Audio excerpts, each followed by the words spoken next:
함께해 주실 분들 소개해드리겠습니다. 윤영걸 전 매경닷컴 대표, 김윤철 경희대 교수, 이수희 변호사, 그리고 김창용 인제대 신문방송학과 교수가 함께합니다. 어서 오십시오. 자, 이 최저임금 문제, 그리고 이 상반기 경제 성장률 등등 여러 가지 경제 현황과 관련된 얘기들이 요 며칠 계속 신문의 헤드라인을 장식하고 있습니다. 자, 어제 정부가 큰 폭의 어떤 경제 정책들, 저소득층 지원 대책을 내놨는데 37조 원 퍼붓고도 고용 투자가 반토막 났다라고 하는데 6개월 새 바뀐 올해 경제 전망치부터 좀 살펴보도록 하겠습니다. 성장률은 원래 우리나라 올해 성장률이 3%를 예상을 했는데 2.9%로 전망치가 수정이 됐고요. 취업자 수도 32만 명에서 18만 명으로 줄었습니다. 설비 투자도 반토막이 났고요. 건설 투자는 마이너스로 돌아섰습니다. 민간 소비 역시 정부의 강력한 지원에도 불구하고 2.8%에서 2.7%로 줄었고요. 경상수지는 뭐 그런대로 조금 나아지긴 유지는 하고 있습니다만 그래도 액수면에서 보면은 조금 줄어든 것을 알 수가 있습니다. 자, 이렇게 경제 지표들이 안 좋아지자 정부가 하반기 경제정책 운영 방향에서 저소득층 지원을 대폭 강화하기로 했습니다. 아울러서 이 소비 진작을 위해서 차량을 살 때 이 개별 소비세를 좀 많이 할인해 주기로 했습니다. 그래서 2천만 원 정도일 경우에는 43만 원 정도, 그리고 2,500만 원 이상의 차를 살 경우에는 54만 원, 뭐 차량에 따라 다르긴 합니다만은 최대 200만 원까지 세금 혜택을 좀 볼 수가 있습니다. 자, 포용 성장 내세워 330만 가구에 4조 뿌리고 20대도 연 150만 원을 지원한다라고 해서요. 기존에는 30세 미만 단독 가구, 그러니까 혼자 살고 있는 사람에 대해서는 이 근로장려금을 받을 수 없었는데 앞으로는 받을 수 있게 됩니다. 그래서요, 대학 졸업 후에 일자리를 찾지 못해서 이 아르바이트를 하고 있는 20대 남성의 경우에 아르바이트비 외에 6개월에 한 번씩 근로장려금 75만 원을 받게 된다라고 나와 있습니다. 그런데 비판적인 시각이 있습니다. 이렇게 혈세를 쏟아부어가지고 과연 경제가 살아나겠느냐, 또 헛돈만 쓰는 것 아닌가라는 비판도 있습니다. 노동연구소의 연구원의 분석을 따르면 2분위에서 5분위가 주로 혜택을 보기 때문에 소득이 없는 9분위라든지 10분위와 같은 그런 빈곤층에는 그림의 떡이다라는 비판도 있습니다. 자, 영세 자영업자들 최저임금 때문에 어려움이 크죠. 이들을 지원하기 위해서 소상공인 페이라는 새로운 시스템이 구축될 것으로 보입니다. 여기에는 결제 수수료가 0%대입니다. 또한 편의점이라든지 빵집, 약국처럼 소액 결제가 빈번하게 일어나는 업종에서는 카드 수수료 산정 체계도 개편할 예정인 것 같습니다. 상가 임차인의 계약갱신 요구권도 현행 5년에서 10년까지 확대된다라고 나와 있습니다. 근데 뭐 상가 임대차 보호법 개정안은 국회에 있지만 처리가 되지 않았는데 정부가 또다시 새로운 정책을 내는 것 같습니다. 자, 윤 대표님, 네. 뭐 너무나 큰 얘기들이긴 한데 제가 좀 빨리 그냥 좀 읽었습니다. 핵심적인 부분만 짚어주고 읽었는데 사실은 굉장히 어려운 숙제입니다. 풀기 어려운 숙제입니다. 그리고 이번에 정부가 내놓은 이 각종 경제 지원 대책들이 과연 효과가 있을 것인가라는 부분에 대해서도 사실 경제학자들마다 찬반이 엇갈립니다. 자, 지금 뭔가 제대로 가고 있는 것인지 아니면 또다시 삐걱거리고 있는 것인지 어떻게 보십니까? 뭐 이번 대책 나온 거는 정부가 경기가 나쁘다는 거는 인정했다는 건 의미는 있습니다. 예. 그동안에는 경제가 굉장히 좋다, 회복되고 있다고 긍정적인 핑크빛 전망 내놨는데 예. 이번에 김동연 부총리가 경제가 정말 어렵다. 그리고 3% 목표에서 GDP 성장을 2.9%로 낮추고 예. 일자리 늘어나는 것도 32만에서 18만으로 줄어서 경제가 정말 어렵다. 이거를 인정했다는 게 큰 의미가 있어요. 그래서 곡간을 풀겠다는 거죠. 예. 옛날에 뭐 조선시대, 고려시대 때도 경제가 어렵고 흉년이 들면 나라에서 곡간 풀어서 부휼미를 풀었잖아요. 예. 그런 의미에서 정부가 이렇게 하는 거는 그건 뭐 절대 비판할 게 아니고 오히려 만시지탄이 있어서 그건 잘한 거다. 다만 이게 제대로 된 대책이냐 이거죠. 위암이 걸렸는데 소화제 준다고 될 일이 아니고 그 심장병 걸렸는데 혈압약 주고 콜레스테롤 약 준다고 해결이 되냔 말이죠. 경제에 대한 근본적인 걸 좀 풀어야 되는데 지금 우리가 그건 대책은 세계 경제는 올해 3.9% 성장이거든요. 예. 미국, 일본 다 경기가 좋아요. 김동연 부총리가 세계 경기가 나쁘고 미중 마찰 때문에 우리가 어렵다고 얘기했는데 그건 맞는 말이 아닙니다. 세계 경기가 좋은데 3.9% 성장하는데 우리는 3%도 안 돼 2.9% 성장하는 우리만 나쁜 이유가 뭔지 거기에 대한 분석이 내가 보기에는 잘 안 돼 있기 때문에 예. 이 일부 대책은 뭐 근로자, 자영업자, 청년 취업 그 4조 푼다는 거 작년부터 37조 푼다는 겁니다만은 그거는 저는 뭐 나무랄 수 없다고 보는데 이게 근본적인 대책이냔 말이죠. 예. 원발 오줌누기죠. 그래서 경제에 대해서 소득 성장, 일자리 성장, 예. 공정 경제 성장, 그리고 혁신 성장 네 가지 문재인 대통령이 얘기했잖아요. 예. 그럼 소득 주도 성장한다고 최저임금이나 52시간 근로 이것도 나쁜 것이 아닌데 뭔가 지금 삐걱거리고 있는 거잖아요. 예. 그러면 그걸 보완하고 혁신 성장을 뭘 할 건지 여기에 대한 근본적인 진짜 암에 걸렸고 심근경색이 왔으면은 예. 기초 체력을 강화시키고 근본적인 수술하든지 대책을 세워야 되는데 제가 보기에는 않다. 예. 우왕청심환만 자꾸 먹이고 있다. 그래서 어떻게 길게 보면은 나라 곳간이 정말 걱정이고 대책은 제대로 안 나올 것 같다 이런 생각이 듭니다. 예. 네. 경제의 어려움, 심각성을 인지한 것은 나름대로 평가할 만하다. 그러나 그 대책이 뭔가 맞지가 않는다라는 비판이 좀 많이 나오고 있습니다.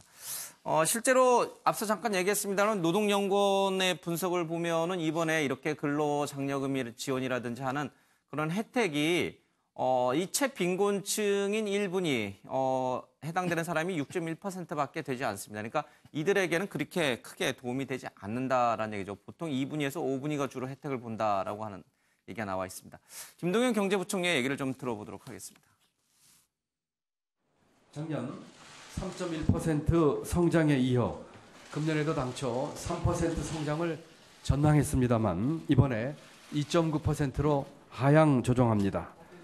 앞으로 정책적인 노력을 통하여 당초 전망인 3% 성장 경로로 갈 수 있도록 최대한 노력하겠습니다.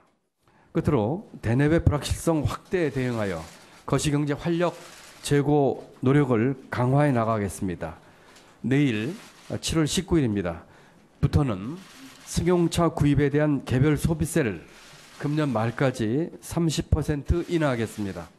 이와 동시에 주거, 안전, 환경 분야 등 국민 삶과 밀접한 분야에 대하여 공기업 투자, 기금 변경을 중심으로 4조 원 규모의 재정 보강을 추진하겠습니다. 글쎄요, 이제 어떻게 봐야 될지 모르겠습니다. 아예 주지 않는 것보다 돈을 주는 게 낫다라고 이제 보시는 분들도 있는데, 그러나 그것이 과연 경제 전반에 대해서 활력을 불어넣을 수 있겠느냐 하는 부분에 대해서는 이제 의문을 드는 부분도 분명히 있는 것 같습니다. 특히 근로장려 세제라는 것은 일을 해라. 일을 하면 너가 일을 열심히 하면 거기에 걸맞게 국가도 조금 너에게 더 지원을 해주도록 하겠다. 아르바이트를 하면은 거기에 걸맞게 조금 더 돈을 주겠다. 그렇지만 아르바이트를 못하는 사람들은 어떻게 되는 겁니까? 아르바이트를 못하는 극빈층이 앞서 얘기했습니다만 1분위가 전체 인구의 한 경제활동 인구의 6.1% 정도 되는데 이분들은 그림의 떡이에요. 근로장려 세제에 대해서는. 예, 지금 사실은 지난 한 20년 동안 계속 이제 그 우리 복지 체제가 근로연계 복지, 뭐 생산적 복지 이래가지고요. 사실은 오히려 그 일자리라든지 이제 일할 기회를 갖지 못하신 분들은 계속 더 힘들어진 상황으로 온 거거든요. 예. 그래서 제가 지금 그 경제부총리 이야기를 들으면서 의외로 지금 정부가 굉장히 좀 중장기적인 전망 속에서의 그 새로운 산업 구조라든지 큰 비전을 그리는 데 집중하고 있지 못하다는 생각이 좀 듭니다. 그러니까 예. 지금 좀 그 빈곤 정책은 좀 빈곤 정책대로 가고 그래서 이제 복지 체제를 정비한다거나 뭐 복지 국가를 만들어 간다라고 하는 차원에서 좀 큰 그림을 그려야 하고 그다음에 지금 사실은 일자리 문제보다 정부는 일자리 자체 뭐 수치가 몇 명 늘었냐 이런 문제가 아니고 사실 이제 일거리들을 자꾸 만들어야 되거든요. 예. 이제 산업구조 정책을 통해 갖고 비전을 만들므로써 새로운 일거리가 생기면 기업도 그걸 가지고 활성화를 하다 보면 일자리가 생기는 겁니다. 근데 지금 인위적으로 굉장히 일자리를 만들겠다라고 하면서 뭐 일자리 몇 개다 자꾸 이렇게 어디 저기 그 뭐 보험회사에 영업하는 뭐 수치 올라가든 이런 부분으로 접근을 하고 있거든요. 이 그럴 문제가 아니다라는 거죠. 그래서 지금 경제부총리가 저렇게 이야기하는 게 다소 실망스럽고요. 그러니까 뭐 그냥 단순하게 단기 그 경기 침체 문제만 지금 집착하고 있는데 그게 아니라 경제 체질이나 경제 구조를 바꾸는 부분으로서의 지금 이제 나올 때가 되지 않았는가. 근데 이제 그런 부분. 그래서 지금 뭐 아까도 잠깐 이야기 나왔습니다만 혁신 성장이나 등등이 어떤 내용으로 갈 것인지에 대해서 그거에 대한 계획을 지금 경제부총리 경제수장이라면 그 얘기를 좀 해주셔야 되는 거 아닌가 생각이 들어요. 예. 맞는 말씀인 것 같습니다. 일자리가 계속 생산될 수 있도록 환경을 바꿔주면 될 일인데 자꾸 이렇게 곡간 풀어가지고 뭐 소득 하위 20%에게는 월 얼마씩 기초연금 주고 또 뭐 근로 장려 세제라고 해서 취업하면은 또 얼만큼 주고 이런 식으로 세제 지원 또는 국가 곡간 지원을 통해 가지고 뭔가를 바꿔보겠다라는 발상 자체가 조금은 맞지 않는다라는 비판이 분명히 있습니다. 좀 새겨들어야 될 대목이 있습니다. 자, 이 부분은 어떻게 보십니까? 최저임금 주 52시간으로 어려움을 겪고 있는 영세 자영업자, 소상공인, 뭐 편의점주들을 위해서 카드 결제 수수료를 0%대로 낮춰주고 그리고 또 상가 임대차 보호를 위해서 5년이 아니라 10년씩 이제 계약을 맺도록 해주는 거. 이런 부분은 사실 그동안 계속 이 영세 자영업자들이 요구해 왔던 거거든요. 근데 이게 국회에 법이 없는 게 아니에요. 있어요. 있는데 통과가 안 돼서 그렇지. 그러니까 이제 상가 임대차 보호법은 개정이 돼야 되는 예. 거고 그거는 국회에서 이제 그 통과가 돼야 되는 거고 그다음에 이 소상공인 페이 같은 경우는 새로운 이제 어플리케이션, 그러니까 예. 옛날로 치면 상품권 같은 거라 그럴까요? 뭐 예. 결제 수단을 지금 마련을 하겠다는 건데 이걸 하면 이제 수수료를 안 내도 되니까 예. 이거는 얼만큼 이제 소비자들이 그 편의성이라든가 여러 가지 이유로 그걸 많이 활용을 한다면 효과가 있는 거고 예. 불편해서 안 쓴다 그러면은 뭐 이것도 이제 그 근본적인 대책은 안 되는 거죠. 예.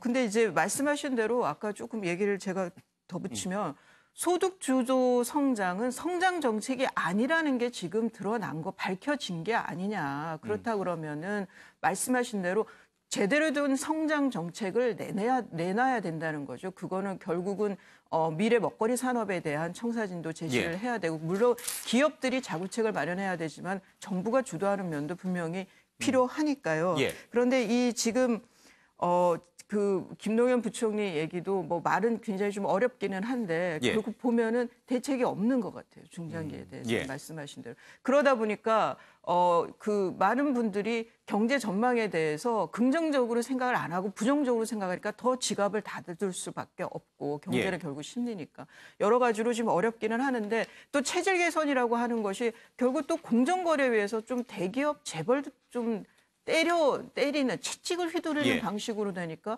이건 또 뭐 체질 개선이라고 하기도 좀 뭐하고 또 반기업 정서 너무 강한 거 아니냐 뭐 여러 가지로 좀 엇박자들이 난다 그럴까요? 예. 그래서 뭐 이석영 국무총리께서 이제 최저임금 얘기를 할 때 눈, 코, 입 다 이쁜 거 모아놨다 그래서 잘생긴 얼굴이 나오는 게 아니다라는 예. 말씀을 하셨는데 저는 경제 정책에 대해서도 같은 생각을 합니다. 예, 뭐 경제 정책이라는 게 어떤 특정 정부의 실책으로 인해서 뭐 이렇게까지 뭐 망가지거나 아니면 엄청나게 성장하는 건 분명히 아닐 겁니다. 여러 가지 환경적 변화 요인도 있습니다. 뭐 4차 산업혁명 시대도 있고요. 저출산 고령화 시대도 있고 굴뚝 산업의 쇠퇴도 있고 여러 가지 환경적 변화가 있는데 그 변화를 좀 면밀히 좀 잘 파악을 해서 거기에 맞는 정책들을 효과적으로 좀 써야 될 것 같습니다. 어쨌든 심상치가 않아서 좀 걱정입니다. 청와대 비서관급 조직 개편이 이달 공개되는데 뭐 지금의 체제는 그대로 유지되고요. 다만 이 자영업자와 소상공인을 담당할 비서관 신설 방안이 거의 확정이 됐다라고 해서 정책실장 산하 일자리 수석 밑에 이 소상공인과 관련된 비서관 자리가 하나 생길 것 같습니다. 대통령의 의지가 강하다고 하네요. 그리고 임정석 실장 밑으로는 업무조정 비서관을 두고 또 국정 홍보를 맡을 비서관 신설 방안도 거론되고 있다 이런 얘기 나옵니다. 그 옆에 기사는 삐걱거린다라는 얘기가 한때 나왔던 김동연 부총리와 장하성 정책실장이 격주로 회동해서 경제정책의 이견을 줄인다 이런 얘기 나와 있습니다. 김창진 교수님, 지금 청와대가 어떻게 국민의 목소리에 귀를 닫고 있다고 보십니까? 여기 우리 매번 패널들 분들 나오셔서 경제정책에 대해서 여러 가지 비판적인 의견을 내놨는데 그런 것들이 제대로 잘 전달이 돼서 뭔가 수정 변화가 보입니까? 아니면 귀 꽉 막고 마이웨이로 계속 가는 그런 모습만 보입니까? 문제는 그 귀를 막고 있다. 저는 그런 건 아닌 것 같고요. 예. 촛불 어떻게 보면 혁명으로 탄생한 이 정부이기 때문에 이 민심을 어느 정부보다도 저는 귀 기울여 듣고 있다. 예. 다만 지금 이 경제정책 이런 것을 보면 굉장히 그 부정적인 그런 지표들로 구성되다 보니까 상당히 청와대 내에서도 위기감을 갖고 있고 이런 예. 부분에 대해서 주도 면밀하게 준비는 하고 있습니다만 현상적으로 나타나는 이 수치들을 보면 전부 다 부정적으로 나타나서 제가 볼 예. 때는 현재 경제부총리 팀이 지금 사실상 위기 상황으로 이 빨간 등이 계속 켜지고 있어서 아마 시한부로 앞으로 얼마나 더 버틸지는 몰라도 이런 예. 식으로 무대형 뭐랄까요 뚜렷한 이 비전을 제시하지 못할 경우에는 지금 청와대 내에 이런저런 조직들이 강화되고 있다는 것은 바로 예. 이런 민심의 소리를 반영한 조직 개편이라고 보거든요. 예. 그렇다면 이런 부분에 있어서 경제부총리 팀에게 많은 시간이 주어지지 않았다 그런 말씀을 예. 드리고 싶고요. 또 하나는 행정부만 갖고 계속 얘기를 하고 있는데 예. 아까 얘기 나왔던 상가임대차 보호법이라든가 이런 것들이 국회에 다 계류되어 있습니다. 소위 말하는 민생 법안들이 국회에서 딱 같이 있기 때문에 예. 이런 것이 같이 어떻게 보면 입법에서 나서서 예. 서로 도와줘야 지금 경제가 살아나는 그런 형국이 아닌가 해서 예. 입법부의 역할도 좀 강조돼야 된다는 생각입니다. 예.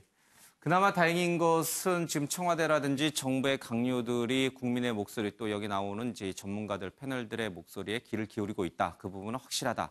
그나마 그 부분은 좀 다행인 점으로 꼽아야 될 것 같습니다. 자, 문재인 대통령이 급기야 최저임금 2020년 10,000원까지 올리겠다라고 한 공약을 취소한 것에 대해서 사과를 했습니다. 논란이 좀 있습니다. 직접 문재인 대통령 얘기 좀 들어보겠습니다.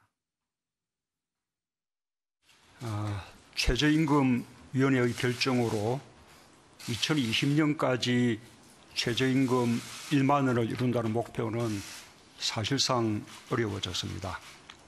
결과적으로 대선 공약을 지키지 못하게 된 것을 사과드립니다. 최저임금위원회는 우리 경제의 대내외 여건과 고용 상황, 영세 자영업자와 소상공인들의 어려운 사정 등 여러 이해관계자들이 처한 현실을 고려하고 최저임금 인상에 관한 다양한 의견들을 수렴하여 어렵게 결정을 내렸습니다. 최저임금위원회의 결정을 존중합니다. 김 교수님, 지식인 네트워크 또 지난 대선에서 문재인 대통령을 강력히 지지했던 진보적 지식인층에서 최저임금 10,000원 인상 포기에 대해서 사과한 것에 대해서 문재인 대통령을 굉장히 비판하는 그런 성명을 어제 내놨습니다. 과거 노무현 전 대통령 당시에 한미 FTA라든지 대연정이라든지 등등과 관련해서 진보적 지식층이 강력히 비판했던 것을 떠올게 한다라고 하는 그런 얘기도 나옵니다. 대통령이 잘못한 건가요? 아니 최저임금 문제만 갖고 그 비판 성명을 낸 건 아니고요. 예. 이제 내용을 이제 들여다 보면은 전반적인 이제 경제 기조 아까도 우리가 예. 이제 같이 다 공통적으로 이야기를 예. 했었던 이제 좀 경제 청사진이나 경제 개혁이 지금 주춤거리고 있는 건 아니냐 이제 예. 그것의 한 사례로서 이제 최저임금 이야기도 이제 나온 건데요. 예. 이제 최저임금 문제 자체야 사실은 대통령이 10,000원 하겠다고 공약을 했다고 그래서 최저임금위원회가 거기에 맞춰가지고 결정이 날 거라는 보장은 없는 겁니다. 여기는 토론과 또 합의를 거쳐서 이제 이루어지는 그 구조이기 때문에. 다만 이제 그 비판 성명 부분에서 이제 여러 가지 지금 조금 그 간과하고 있는 것은 좀 이제 이 정부의 그냥 그 공약 안 지켰다라고 하는 부분만으로 이제 비판을 이렇게 가하기는 이제 어려운 구조다. 우리의 이제 여러 사회경제적인 현실이라든지 또 이제 시민사회 내의 여러 가지 좀 이 힘의 좀 관계들이 있습니다. 그러니까 너무 이제 그 당장 고치기가 어려운 여러 가지 이제 문제들이 있죠. 그래서 이제 진보적 지식인들도 이제 내부에서 그런 문제 의식을 갖고 계신데요. 이제 비판 정부에 대한 이제 그런 좀 박차를 가하고 또 경제 침해 좀 부진에 대해서 비판을 했지만 이제 시민사회적으로도 저런 이제 경제 개혁적인 정책들을 이제 추진해 갈 수 있는 좀 사회적 기반들이나 여론이나 분위기를 이제 조성하는데 진보적 지식인들이 좀 또 힘을 쏟아야 되는 거 아니냐 이런 문제 목소리도 담겨져 있습니다. 관료들의 사탕 발림에 속아서 최저임금 10,000원 인상을 포기하고 각종 이 개혁적 정책들을 후퇴하는 것 이것은 굉장히 잘못된 것이다. 지식인들의 이제 성명이긴 합니다만은 경제 현실을 또 외면하고 있는 또 어쩌면 그 지식인들이 이 민심이라든지 경제 상황을 제대로 읽지 못하는 것이 아닌가 이런 반대 비판도 가능한 것 같습니다. 쉽지 않은 문제인 건 분명해 보입니다.